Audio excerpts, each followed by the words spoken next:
પ્રધાનમંત્રી નરેન્દ્ર મોદીએ પંજાબના જલંધરમાં સંત રવિદાસજીની 649મી જયંતીએ સંત નિરંજનદાસજીના લીધા આશીર્વાદ.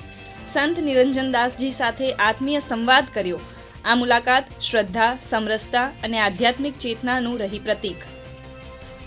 ફિલ્મ ડાયરેક્ટર રોહિત શેટ્ટીના ઘર થયેલા ફાયરિંગના કેસમાં 5 લોકોની અટકાયત. અમન આનંદ, આદિત્ય જ્ઞાનેશ્વર, સિદ્ધાર્થ દીપક, સમર્થ અને સ્વપ્નિલ નામના આરોપીઓને કોર્ટમાં રજૂ કરાયા. હિમાચલ પ્રદેશના કુલ્લુમાં જોવા મળ્યો નયનરમ્ય નજારો. ઘાટીમાં બરફ વર્ષાનો સહેલાણીઓએ ઉઠાવ્યો આનંદ. ચારે બાજુ છવાઈ બરફની ચાદર. આર્થિક રાજધાની મુંબઈમાં છવાયું ગાઢ ધુમ્મસ. મરીન ડ્રાઈવ નજીક ભારે ધુમ્મસને કારણે ઘટી વિઝિબિલિટી. વાહન ચાલકો મુશ્કેલીમાં મુકાયા. અંડર-19 વિશ્વકપમાં ભારતે પાકિસ્તાનને આપી મહાત. પાકિસ્તાનને 58 રનથી હાર આપી ટીમ ઇન્ડિયાએ સેમીફાઇનલમાં કર્યો પ્રવેશ.